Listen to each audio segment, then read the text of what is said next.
Before you start, hit the like button on this video, subscribe to the channel, and turn on notifications so you don't miss a single corporate revenge story like this one. What happens when the ultimate betrayal occurs before the eyes of the entire world? He was Dominic Stone, a real estate magnate from Manhattan, notorious for his boundless ambition. She was his silent, beautiful wife, Eliza. But at the Apex Foundation Charity Gala, Charleston's most important social event, Dominic didn't just ignore his wife. He dared to publicly and passionately kiss his new mistress, Sierra Vance, in front of every single photographer. The humiliation was total. The world saw Eliza's life shatter, but everyone forgot one crucial detail, a secret Eliza had kept for 12 years.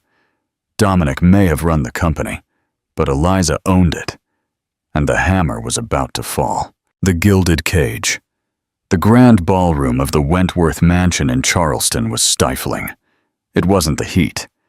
The air conditioning maintained an Arctic chill that carried the scent of 1,000 jasmine blossoms. It was the weight of the diamond necklace, a generous anniversary gift from Dominic, which felt more like a beautiful, glittering leash. The weight of the bespoke midnight blue silk gown, a color Dominic had deemed subtle and appropriate. And, most of all, the weight of being Mrs. Eliza Stone. To the world, Eliza Stone was the luckiest woman in America. 12 years ago, she was a quiet, bookish young woman. A nobody. Then she captured the attention of Dominic Stone, the most ambitious, charismatic, and ruthless property developer in the Southeast.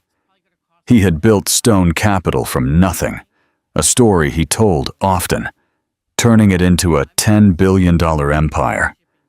Eliza, with her understated elegance and slender figure, was the perfect accessory. She chaired the right charities, spoke only when spoken to, and looked exquisite on his arm. Tonight was the Apex Foundation's annual gala. In theory, it was Eliza's event, the chairwoman's. But when Dominic strode onto the stage, the lights followed him like a magnet. "We all have a duty," Dominic thundered, his voice like polished steel filling the room. He flashed his famous predatory smile. "A duty to build, a duty to succeed, and when you succeed, a duty to give back." The room, filled with Charleston's Southern nobility and Atlanta's new tech elite, erupted in applause. Eliza clapped softly, her smile as rehearsed and perfect as the pearls on the woman next to her. She watched her husband. He was a magnificent creature, all sharp angles, costly tailoring, and blinding confidence. He looked in every way the king of the city. But kings become careless. Eliza felt the shift 6 months ago. It wasn't a sudden storm, but a change in the air, a drop in barometric pressure. It was the way Dominic suddenly began guarding his phone, tilting the screen away from her, though she had never shown the slightest interest. It was the new, unmistakable scent on his cashmere sweaters. Not his cologne, but something musky, expensive, and invasive. It was the whispers. "He's a titan," a voice drifted from a nearby table. "But that new VP of his, Sierra Vance, she's the one with the killer instinct. They say she's the reason the Suncoast deal closed. They say a lot of things about her," the columnist purred, his eyes finding Dominic on stage. "She's brilliant and devastating." Eliza's hand, resting on the white linen tablecloth, tightened. Sierra Vance. The name had been a constant in their home for months. Sierra closed the deal. Sierra reorganized the division. Sierra works as hard as I do. Eliza had done her own quiet research. Sierra was indeed devastating. A tall, fiery redhead, a Wharton graduate with a social media presence as sharp and curated as her cheekbones.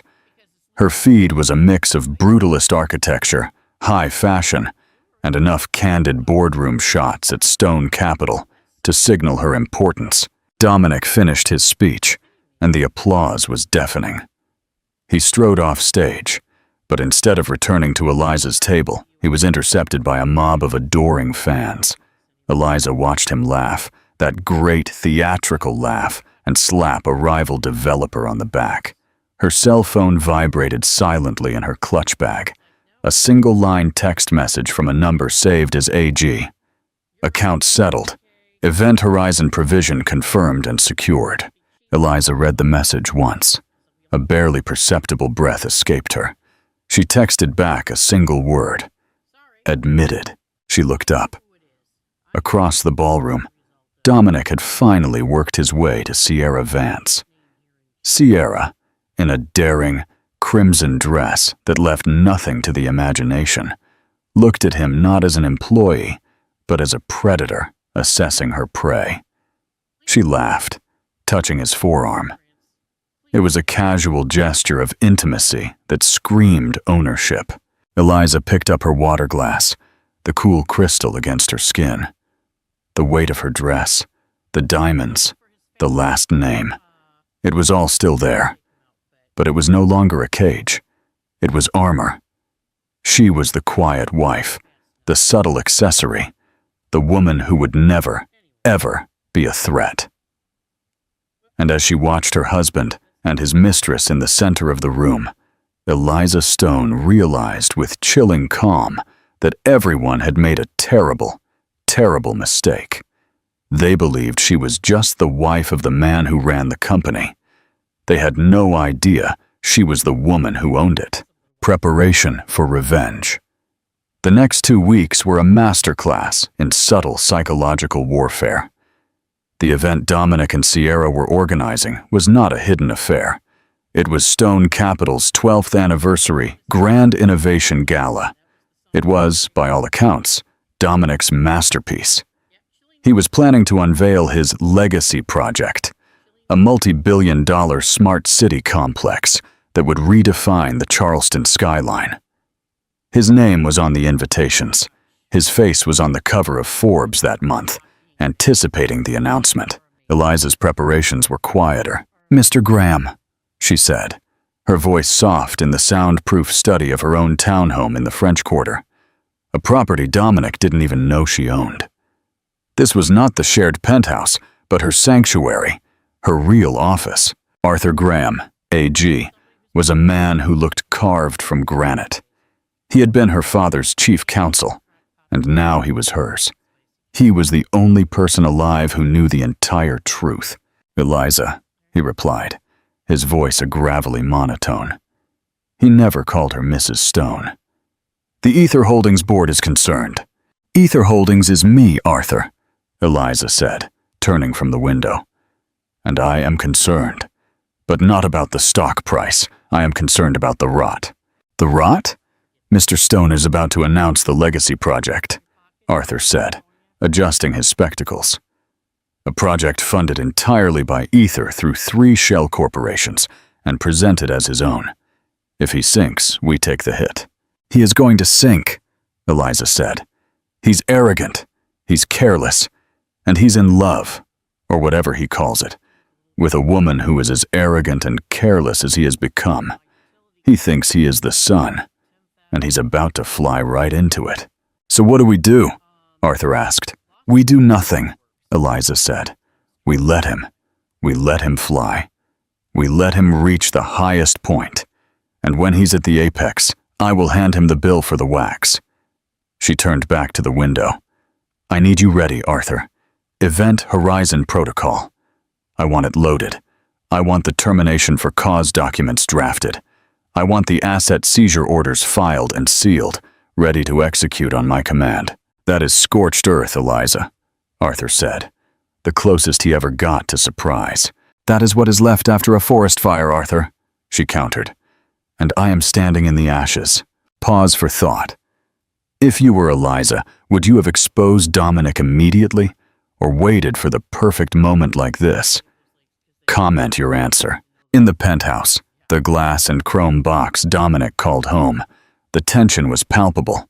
The Innovation Gala is everything, Eliza, Dominic said, pacing in front of his walk-in closet, which was the size of a studio apartment. He was already in his tuxedo shirt. This isn't one of your charity things. This is legacy. I am aware, Dominic. You've mentioned it. Eliza was at her vanity, applying a neutral and unassuming lipstick. I need you immaculate tonight, he said, not looking at her. Simple, elegant. The Atlanta board is flying in. The mayor will be there. I don't want distractions. Distractions? She repeated. Her voice flat.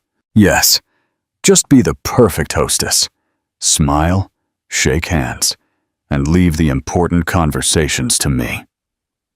He finally turned, his eyes sweeping over her. And where's the blue? The one I like. The blue? She said. Yes, not that garish red thing you bought last week. Eliza's gaze was immutable. I didn't buy a red dress, Dominic. He frowned, annoyed. Whatever. Just be ready. The car is here in 20. He walked out of the room, already on the phone. Sierra, make sure the press kits have the new design. Eliza stared at her reflection. She hadn't bought a red dress, but she knew with the certainty of the sunrise who had. She picked up her phone and sent a new text to Arthur Graham. Add Sierra Vance to termination protocol. Cause, conspiracy to defraud principal shareholder. Admitted. Eliza stood up. She looked at the midnight blue dress Dominic had laid out for her. Then she walked to the back of her closet, to a garment bag she had retrieved that afternoon. Dominic wanted simple. He wanted subtle. He wanted his wife to be a shadow. She unzipped the bag. Inside was a dress the color of ice, a dazzling, shimmering, bespoke Oscar de la Renta that didn't just enter a room. It conquered it.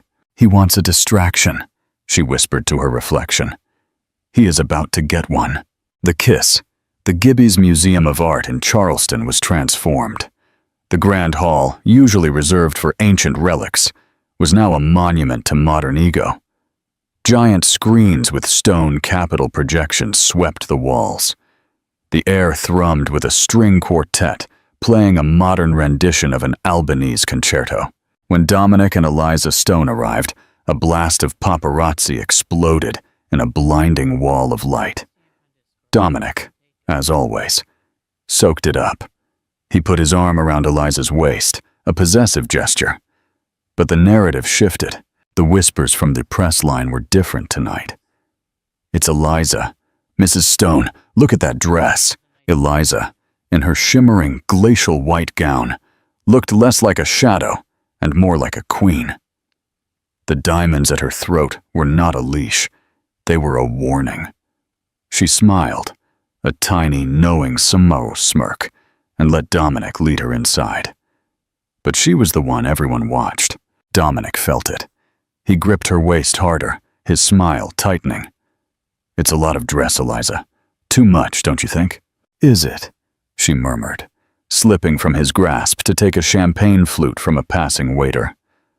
I thought it appropriate for an anniversary. She glided into the crowd, a vision in white, leaving him standing in the entryway, scowling. The party was a sea of Dominic's success. The mayor was there, the Atlanta investors reserved and watchful. And then there was Sierra Vance. She had indeed worn red. It was a column of blood-colored silk, dazzlingly bold, that was practically painted on. Her fiery hair was pulled back, her lips painted the same shocking red. It was a declaration of war, and she stood by the model of Dominic's legacy project, acting as if she were the hostess. Eliza watched from a distance. She saw the glances, the whispers, the way Dominic and Sierra kept finding each other, their bodies aligned, their heads bent. They were a power couple who radiated innate energy, and Eliza was once again relegated to the role of wife. The moment for the main event arrived. Dominic strode onto the stage. Tonight, he began, his voice choked with emotion. We don't just celebrate 12 years of success. We celebrate the future, a future I built. Eliza, standing near the back, felt a chill course through her veins. A future I built. I couldn't have done it alone, Dominic continued. He thanked the mayor. He thanked the board. And then he smiled, his gaze fixed on the red dress in the front row. But the vision is nothing without a catalyst, without someone who shares that fire, someone who sees the world the way you do. Please join me in thanking the brilliant, the visionary, Sierra Vance. The spotlight swung to Sierra. She looked triumphant. She walked toward the stage. And then, the unthinkable happened. It was not a handshake. It was not an embrace. Dominic, high on his own ego and the roar of the crowd, leaned in. Sierra, eyes locked on his, met him on the steps. In front of 200 guests, the mayor of Charleston, the international press, and his wife, Dominic Stone, pulled Sierra Vance into his arms and kissed her. It wasn't a peck. It was a deep, passionate, cinematic-level kiss. The flashes didn't just pop. They exploded. The room went into utter silence. The only sound, the click, click, click of a dozen cameras capturing the moment. Eliza did not move. She did not gasp. She did not faint. She simply stood, her face a pale, beautiful mask, and watched. She saw the man she had once loved, the man she had created, publicly and brutally humiliate her. She saw Sierra's hand curl around Dominic's neck, a gesture of pure, triumphant ownership. A single reporter, braver than the rest, swung his camera from the stage to Eliza. The flash was blinding. It captured the image that would be on the cover of the Wall Street Journal the next day. The perfect wife, ice cold, watching her own life detonate. The kiss ended. Dominic, dazed, looked out at the silent crowd. Sierra, lipstick barely smudged, looked directly and intentionally at Eliza. It was a smirk of pure victory. Eliza held her gaze. Then, with a calmness more terrifying than any scream, Eliza Stone placed her champagne flute on a waiter's tray, turned, and walked out of the grand hall. She did not run. She walked. Every step was measured, her back straight. The perfect wife had left the building. The execution. Dominic did not come home. The digital clock on Eliza's bedside table read 4:17 a.m. The silence of the penthouse was absolute. The dress of ice was pooled on her dressing room floor, a shimmering snakeskin she had shed. Eliza was in a simple gray silk robe, sitting in the darkness, watching the city that never slept. Her city.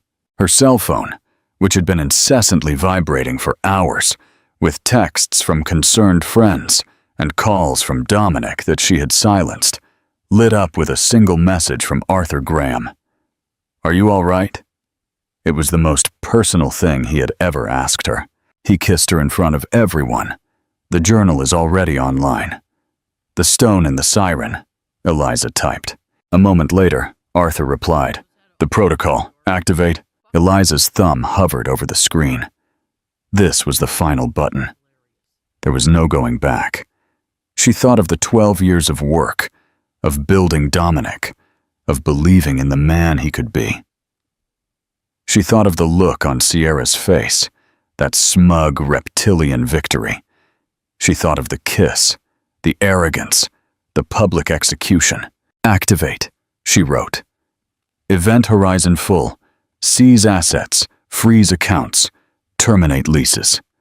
I want him to wake up tomorrow morning with nothing but his arrogance." "It will be done," Arthur replied. "Ether board meets at 9:00 a.m. to ratify the vote. Security has been dispatched to Stone Capital HQ.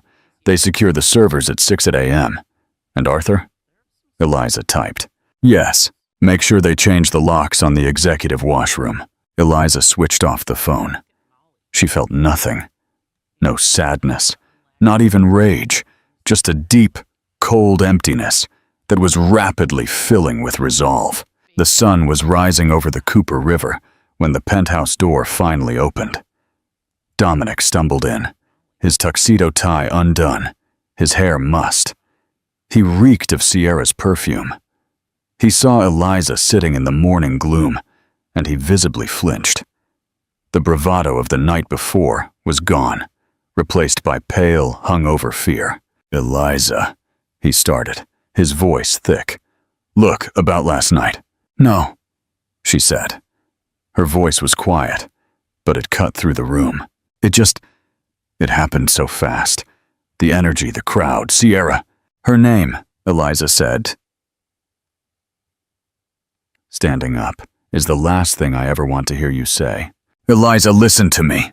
He tried to grasp her arm, his old authoritarian tactic. She stepped back, and his hand fell in the air. "You have to understand this. This is passion. This is real. What you and I have, it's comfortable. It's a partnership. But this, a partnership?" she repeated, nodding super slowly. "Yes, that's what we were." A wave of relief washed over his face. He mistook her calm for weakness, for acceptance. "Exactly. And I will take care of you. I'm not a monster. You'll have the penthouse, the Marbella villa, a very, very generous allowance. You'll never have to work a day in your life." He was already dividing the assets, assuming they were his to divide. "You're giving me the penthouse?" she asked, tilting her head. "Of course, and the driver. Just don't fight this, Eliza. Don't make it ugly. My lawyers will draw up the papers. We can call it irreconcilable differences. It'll be clean." "My lawyer," Eliza said, walking toward her dressing room, "is Arthur Graham." Dominic laughed. A short, sharp, ugly sound. "Graham? Your father's dusty old probate attorney. Eliza, don't be naive. He's a fossil. He's no match for my team. He'll be eaten alive. Just take the deal." Eliza paused at the door. She looked back at the King of Charleston standing in his living room, his shirt stained with another woman's lipstick. "You're right, Dominic," she said softly. "He is no match for your lawyers. He's so far above them, they aren't even playing the same game." She closed the door. He heard the click of the lock. Dominic, annoyed but relieved, poured himself a whiskey. He thought the worst was over. He thought he had won. He called his head of security. "Yes, Marcus. I'm working from home today. Lock down the executive floor. I don't want anyone bothering me, except for Ms. Vance, of course. Let her up." There was a pause. Mr. Stone?" "What?" Dominic snapped. My keycard isn't working." "What do you mean it's not working? It's a gold-level pass." "No, sir, I mean, the building isn't working. There are men here in suits. They're not our guys. They're ether-holding security. They're changing the locks, sir." Dominic's blood ran cold. "Ether, the holding company, why are they—" "Put the man in charge on the phone right now." The contract. To understand the beauty of what was happening at 9 a.m. on a Tuesday, you must understand the lie Dominic Stone had been living for 12 years. Eliza's father, Lord Sterling Blackwood, had not been a probate attorney. He had been a ghost, a quiet, discreet tech and real estate genius who founded Ether Holdings in the 1980s. He bought land, patents, and entire city blocks, then hid them behind layers of LLCs and trusts. He hated the spotlight. When he died, he left his only daughter, Eliza, not just a fortune, but an empire. Eliza, then 25, had a choice. She could have become the billionaire on the covers, but she was her father's daughter. She wanted a low profile, and she wanted a partner, someone who wouldn't be intimidated by her. She met Dominic Stone when he was a junior analyst, with lots of charm and a failing startup. He had no idea who she was. He only saw a beautiful, quiet woman. She saw his pure ambition and hunger. She decided to run an experiment. She gave him a seed loan, Family money, she called it. She let him found Stone Capital. What he never knew was that the company was founded as a 100% majority-owned subsidiary of Ether Holdings. He was never the owner. He was never the founder. He was, and always had been, the chief executive officer, CEO, an employee. Every brilliant deal he closed was with Ether's money. Every building he acquired was Ether property leased back to Stone Capital at a friendly rate. His entire empire, his name on the building, his private jet, his legacy project. It was all built on a foundation owned by the woman he had just told to keep the penthouse and the prenup. Dominic had insisted on a prenuptial agreement to protect his future wealth. Eliza's lawyers, led by Arthur Graham, Ether's chief counsel, were delighted to draft it. It was an ironclad document that stated, without ambiguity, that upon divorce, all assets acquired before and during the marriage would be divided based on verified original ownership. Dominic had signed it with a smirk, thinking he was protecting himself from a gold digger. He had just signed his own death warrant. The Event Horizon Protocol was a tiny clause buried deep in Dominic's 200-page employment contract, a contract he had been too arrogant to read. It stipulated that if the CEO, Dominic, committed any act of gross public misconduct or moral turpitude that threatened the reputation of the parent company, Ether, the board could terminate his contract for cause with immediate effect. Termination for cause meant he lost everything: salary, bonuses, severance, and, most importantly, his unvested stock options. The public, passionate kiss with an employee at a company-sponsored event, which was now on the front page of every Western newspaper. That, Arthur Graham would argue, was the very definition of gross public misconduct. The 9 a.m. board meeting was not a meeting. It was a formality. It consisted of Eliza, as the sole shareholder, signing a single document presented by Arthur Graham. I, Eliza Sterling Stone, chairwoman, and sole owner of Ether Holdings, hereby ratify the termination of Dominic Stone, CEO of subsidiary Stone Capital, for cause, effective immediately. The empire fell with the scratch of a pen. The confrontation. Julian was in full-blown panic. His phone was a brick.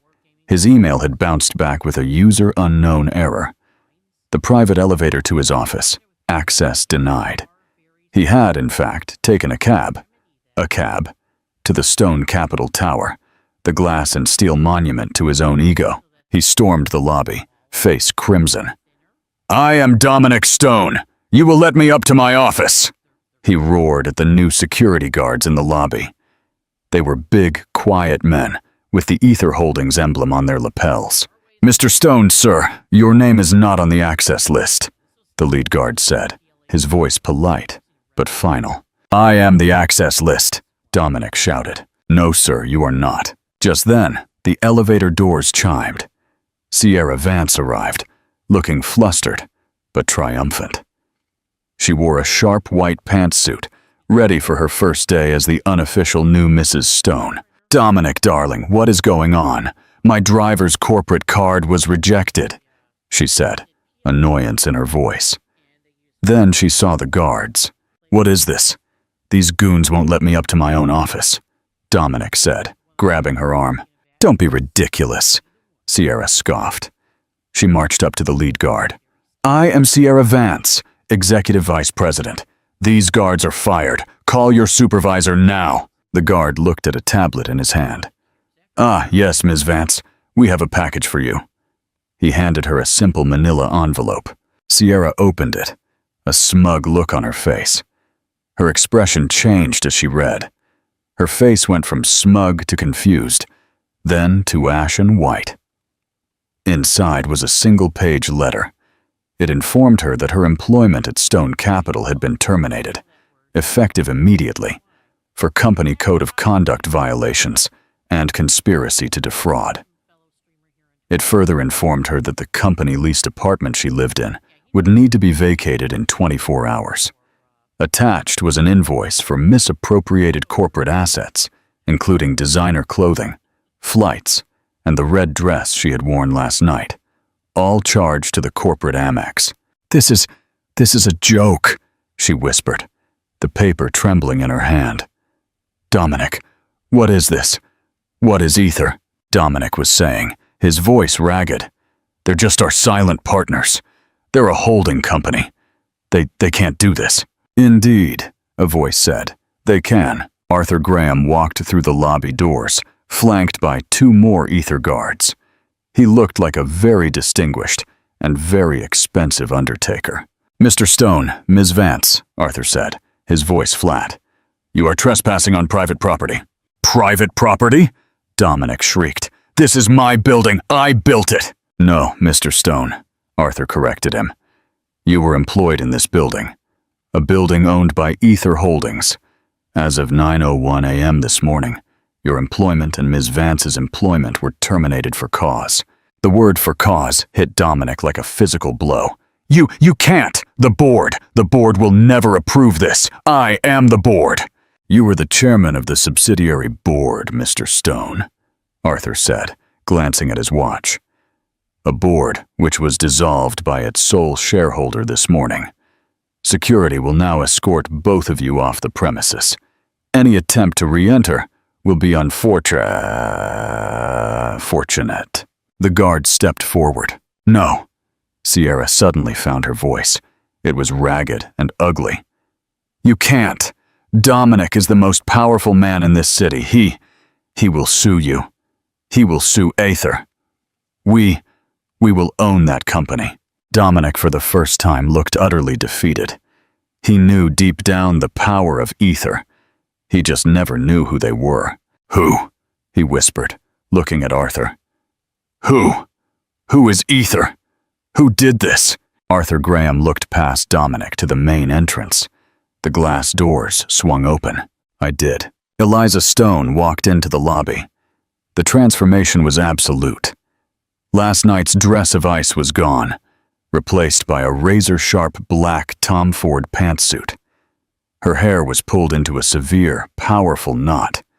Her face was pale, composed, and absolutely terrifying in its calmness. She was not Mrs. Stone. She was Eliza Sterling. She was flanked by her own security detail. Dominic's jaw went slack. The blood drained from his face. He looked from Eliza to Arthur Graham, and back to Eliza. The math, as simple as it was devastating, was finally adding up in his head. "Eliza," he said, his voice a pathetic croak. Sierra, however, was still in fight mode. "Oh, look," she scoffed, her voice dripping contempt. The scorned wife came to cry. "Did you come to beg for your allowance, darling? I'm afraid Dominic and I are liquidating." Eliza didn't even look at her. Her eyes were locked on Dominic. "You!" Dominic whispered, pointing a trembling finger. It was you. Your father. Probate. My father," Eliza said, her voice clear and cold, ringing in the marble lobby. "Was Lord Sterling Blackwood, founder and sole owner of Ether Holdings. And as his sole heir, I am Ether Holdings." The confession hung in the air, a live grenade with the pin pulled. Sierra's face crumpled. No, that's not possible. "I own this building," Eliza continued, stepping forward. Dominic stepped back. "I own the land it is built on. I own the chair in your office, the jet you flew last week, and the watch on your wrist. All of it. Ether property leased back to a CEO who was too arrogant to read his own contract." Dominic was hyperventilating. The prenup? The prenup!" Eliza almost smiled. "Oh, I am so glad you brought that up. Arthur, did you bring the prenup?" Arthur Graham stepped forward and held up the document. "It's quite clear, Mr. Stone. All assets revert to their verified original ownership. Since all of your assets were, in fact, my client's assets, You are left with exactly what you had when you met her. Dominic's mind flashed back 12 years, a failing startup, a $2,000 suit. You get nothing, Eliza said. It was not a threat. It was a fact. You are not entitled to the penthouse because I purchased it with ether funds. You are not entitled to the Marbella house, or the cars, or the art. You are not entitled, per the moral turpitude clause you violated last night, to even a severance package. She finally swung her gaze to Sierra. Sierra, who had been frozen in horror, visibly recoiled. "And you, Ms. Vance," Eliza said, her voice dropping to an arctic whisper. "You thought you were sleeping with the king. You were sleeping with a middle manager. A very, very well-paid middle manager, but an employee nonetheless." I will sue you," Sierra shrieked. "Wrongful termination, harassment." "Please do," Arthur Graham interjected, handing her a second envelope. "This is a copy of the SEC criminal complaint we are filing, detailing your conspiracy to use Mr. Stone's revoked authority to defraud the parent company. I believe the term is wire fraud. And this," he handed her a tablet, "is the security recording from Dominic's office, where you authorize the use of corporate funds for your Legacy Project media campaign. A campaign that was, in fact, a PR blitz for your personal relationship. I believe my fossil legal team will very much enjoy discovery." Sierra stared at the evidence, then at Eliza. She saw no mercy. She saw no anger. She saw nothing. Only the cold, black void of a problem being solved. Sierra dropped the tablet. She turned and bolted, her heels echoing on the marble, out of the building and out of their lives. Now it was just Dominic and Eliza. "Eliza," he pleaded, his voice breaking. He held out his hands. "Darling, please, I didn't know. It was a mistake, a test. It was a stupid, stupid mistake." "It was," Eliza nodded. "Your mistake was thinking I was an accessory. I was never the accessory, Dominic. I was the architect." She walked past him. You can't just leave me with nothing," he yelled, his voice cracking with desperation. "After 10 years, I loved you. I worked for you." Eliza stopped, her back to him. She turned her head slightly. "No, Dominic, you didn't work for me. You worked for my company, and your performance has been deemed deficient. Security." The ether guards, who had been patiently waiting, stepped forward. One took each of Dominic's arms. "This is assault!" he yelled, as they began to physically drag him toward the revolving doors. "I am Dominic Stone. You can't do this to me. I'll tell the press. Eliza, please." Eliza watched as the man who had been the King of Charleston was unceremoniously dumped onto the sidewalk outside the building that used to bear his name. The stone Capitol sign overhead was already being prepared for removal. She turned to Arthur Graham. "Mr. Graham, have the sign removed before noon, and we will rebrand. I like my father's original name." "Sterling Innovations," Arthur said with a hint of a smile. "It has integrity." "Yes," Eliza said, walking toward the elevator. "It does. I will be in my office." The elevator doors chimed, and Eliza Sterling, ascended to her throne. The legacy. The day after the lobby confrontation was not just news. It was a seismic event. The city, which had feasted on the story of the scandalous kiss, was now served a far richer, more complex, and infinitely more satisfying meal. The Wall Street Journal, having hurriedly retracted their "The Siren" story, now screamed a headline that would become iconic. "The King is dead. Long live the Queen. How Silent Wife, Eliza Sterling, built and destroyed an empire." The story was everywhere. It wasn't just yellow journalism. It was a financial earthquake.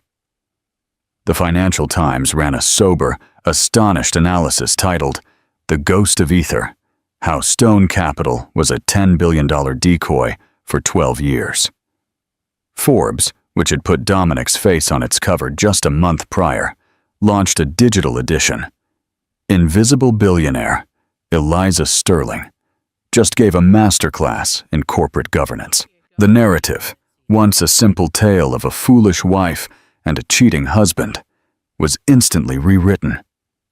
Eliza was not the scorned woman. She was the architect, the ghost, the ice queen. Feminist bloggers and financial gurus lauded her equally. Vogue ran an op-ed titled "The Power of the Pantsuit," analyzing her lobby entrance as a declaration of war and a new uniform for the woman who has had enough. In an instant, she was not only powerful, but a global symbol of quiet, terrifying competence.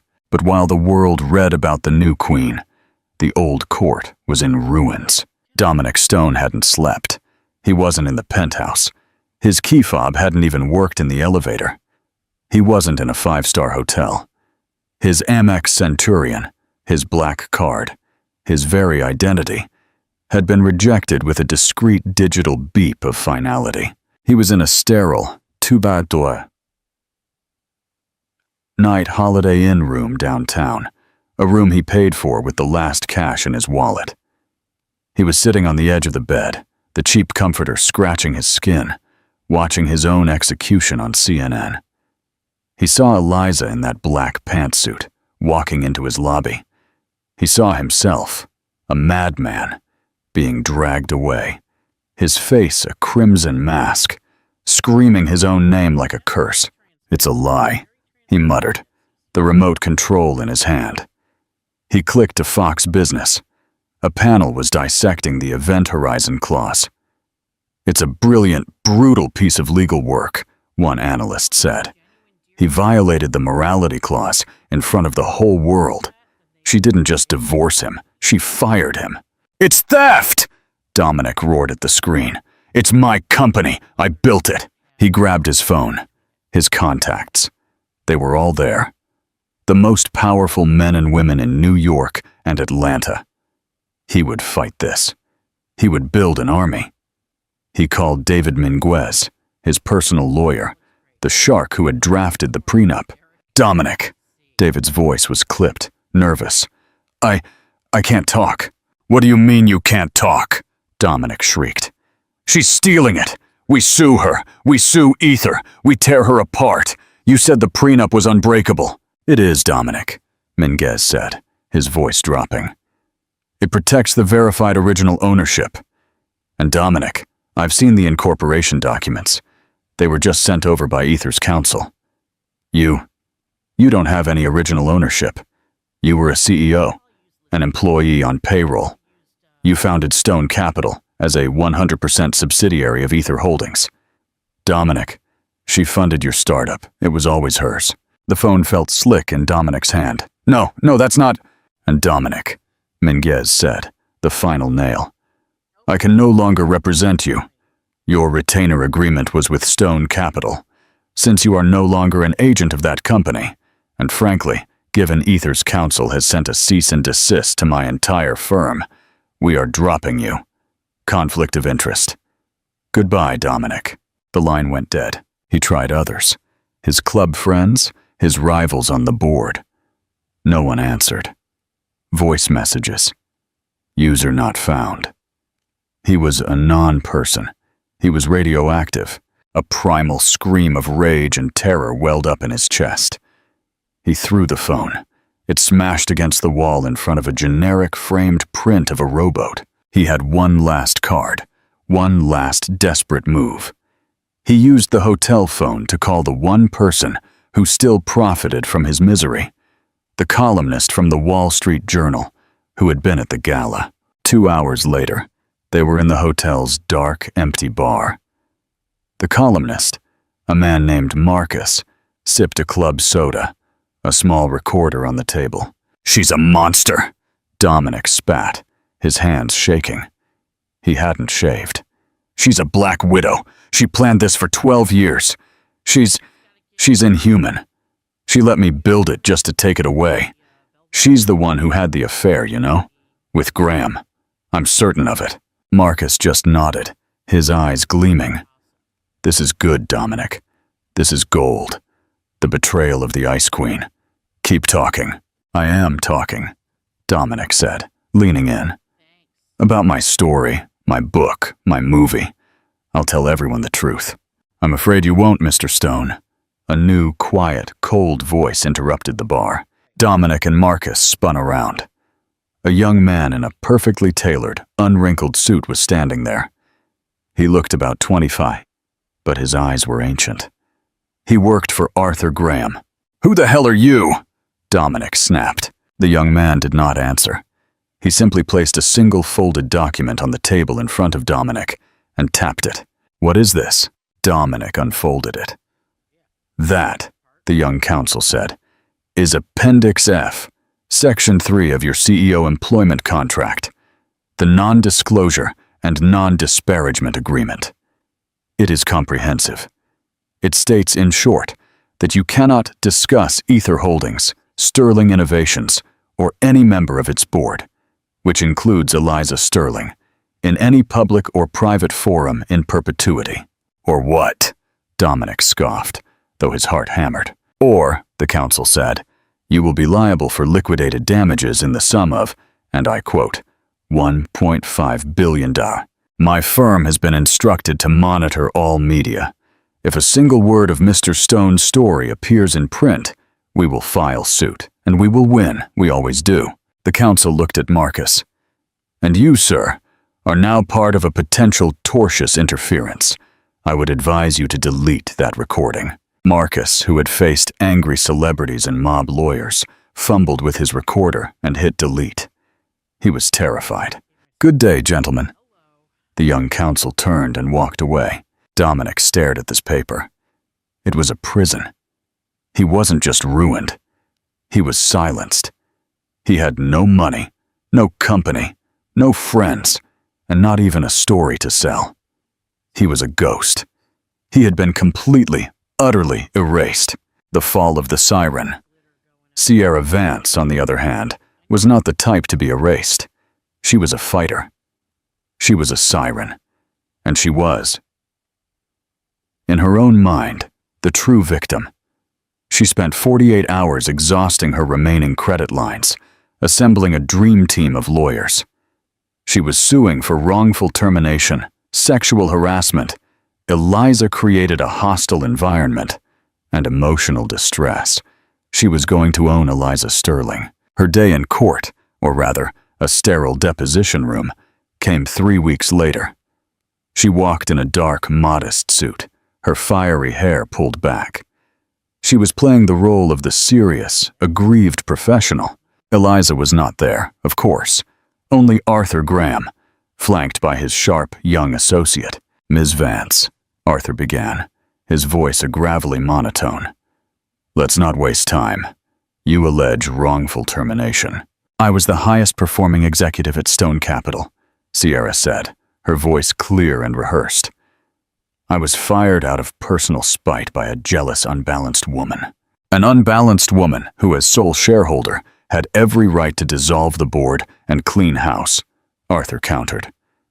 "But let's discuss your performance. Were you, or were you not, engaged in a sexual relationship with your direct superior, CEO Dominic Stone?" My personal life is irrelevant." "It is," Arthur said, sliding a file across the table. "When you use that personal life to defraud the company. This is a copy of the SEC complaint we filed yesterday. Let's go to Exhibit A1. He produced a printout. "This is your corporate Amex statement. On it, you purchased a custom red Carolina Herrera gown for $14,000. The description you filed with accounting was client entertainment and networking. Ms. Vance, whom were you entertaining?" Sierra's face paled. Dominic approved all my expenses. "Which brings us to Exhibit B," Arthur continued relentlessly. "A bank wire authorized by you for $2,050 from the Legacy Project marketing budget. This money was wired to Siren PR, a shell company incorporated in Delaware and owned by your sister. That was for a media blitz." "A media blitz?" Arthur said, sliding a copy of the Wall Street Journal with the kiss on it. which appears to have been heavily focused on your personal brand, not the company's. This, Ms. Vance, is meter fraud. It is conspiracy. This is not a wrongful termination suit. This is a pre-trial hearing for a criminal case. Your criminal case. Sierra stared. The fight was gone. She was trapped. Now, Arthur said, leaning back. My client, Ms. Sterling, is generous. She finds this whole thing very distasteful. She is willing to drop the criminal charges and not sue you for the full amount of the assets you stole. I didn't steal. On the condition, Arthur continued, as if she hadn't spoken, that you drop this frivolous lawsuit, sign a full binding confession, and agree to the same non-disclosure agreement as Mr. Stone. Sierra's face crumpled. So I get nothing. Oh, quite the opposite, Arthur said. You get to stay out of a federal prison. Sierra Vance's ignominious end didn't happen in a courtroom. It happened a month later in a Starbucks in Charleston. Her lawsuits were gone. Her reputation shredded. The asset misappropriation lawsuit had bankrupted her. She was trying to buy a $6 latte. Declined, the barista said without looking up. What? No, try it again, Sierra snapped.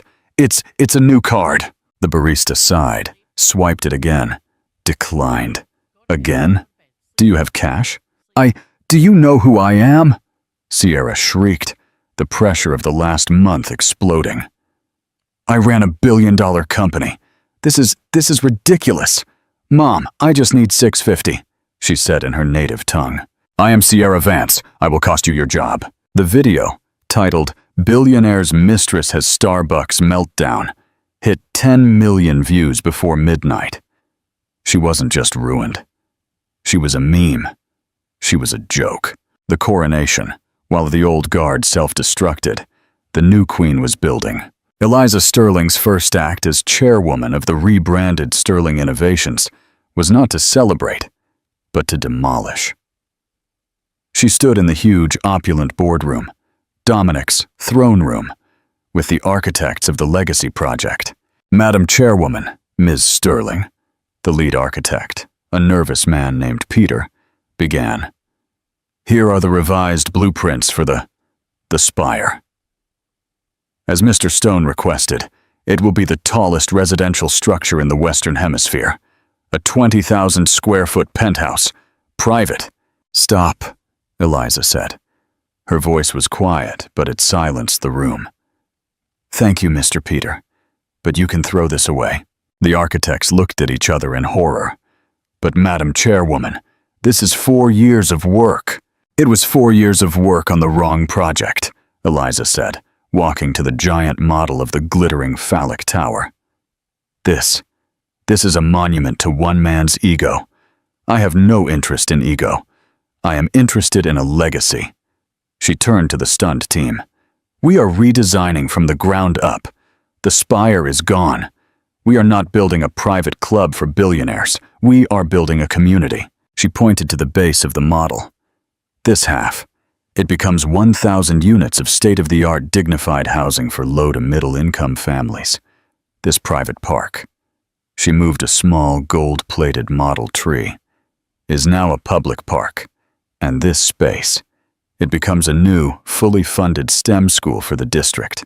But Ms. Sterling, Peter stammered, the profit, the margins on this design are razor thin. Mr. Stone's design was obscene, Eliza offered. Do not worry about the margins, Mr. Peter. Worry about the skyline. My father believed the health of a company was tied to the health of the city it lived in. We are not just building apartments. We are investing in the city. Now, can your team handle that? Or should I find one that can? Peter, seeing the steel in her eyes, suddenly felt a rush of inspiration he hadn't felt in years. Yes, he said, standing straighter. Yes, Ms. Sterling, we can. Good, Eliza said. I want new blueprints on my desk in 1 week. When the story of the new legacy project broke, the city, already on her side, fell in love. She wasn't just a cold-blooded corporate raider. She was a visionary. She was, as one columnist put it, the The billionaire we didn't know we needed. 3 months later, autumn in Charleston. The gigantic, flashy letters of Stone Capital had been scraped from the building. In their place, in elegant, brushed steel, were the words Sterling Innovations. Eliza stood in her office, the office that had, in fact, always been hers. The heavy dark mahogany and leather were gone, replaced by light woods, glass, and a breathtaking collection of modern art. The room was no longer a tomb of ego. It was a hub of light and air. Arthur Graham walked in, not bothering to knock. That was his custom. "Madam Chairwoman," he said. He still called her that, but there was a warmth to it now. "Arthur," she replied, turning from the window. "First quarter projections are in." He handed her a tablet. "It seems the market has a taste for integrity. We are up 30% over Stone Capital's best quarter. The new legacy project has secured 3 massive institutional partners. The city is ecstatic." "Good," Eliza said, a small, genuine smile touching her lips. "And one final administrative news item," Arthur said, a rare, sly look in his eyes. "You'll recall we are taking bids for catering services for the first annual Sterling Foundation Gala. We have received several offers, and a call came in this morning. A very persistent sales representative from a new supplier, Monarch Catering Supplies based out of Savannah." Eliza's smile did not waver, but her eyes were momentarily ice. "Go on." "The representative," Arthur continued, "was a Mr. Dominic Stone. He was very insistent about speaking directly to you to make the sale personally. He said he had a long-standing relationship with the principal." Eliza was silent for a moment, looking out at the city she now so visibly helped to lead. She thought of the man screaming in her dressing room. She thought of the man who had kissed his mistress for the world to see. And now she thought of the man on the phone, in a cheap suit, trying to sell her cocktail napkins. "And what did you tell him, Arthur?" she asked, her voice soft. "I informed Mr. Stone that all vendor communication must go through the acquisitions department," Arthur said, his voice flat. "I also cautioned him that, given his familiarity with the company principal, any further direct contact might be viewed as a conflict of interest, or perhaps harassment."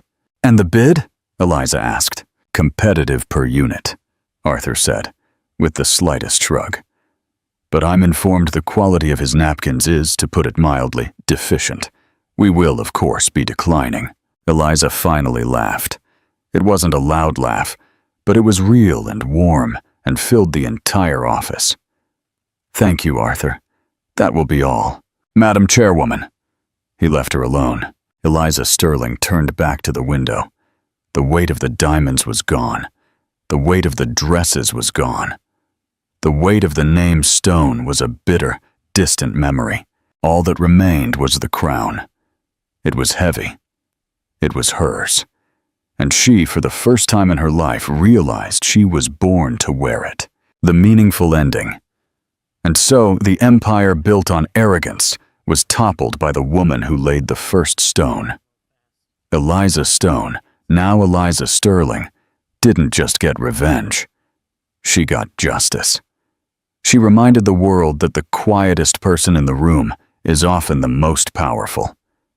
Dominic and Sierra thought they were taking over the company, but they were only employees, and they had just been given the ultimate pink slip. Tell me in the comments, what did you think of Eliza's final power move? Do you think Dominic's downfall was satisfying, or did he deserve even more? If you loved this story of drama, karma, and sweet, sweet revenge, make sure to hit that like button on this video. It really helps the channel grow. And if you haven't yet, subscribe and turn on the notification bell. Share this video with a friend who needs to see that the best revenge is owning everything.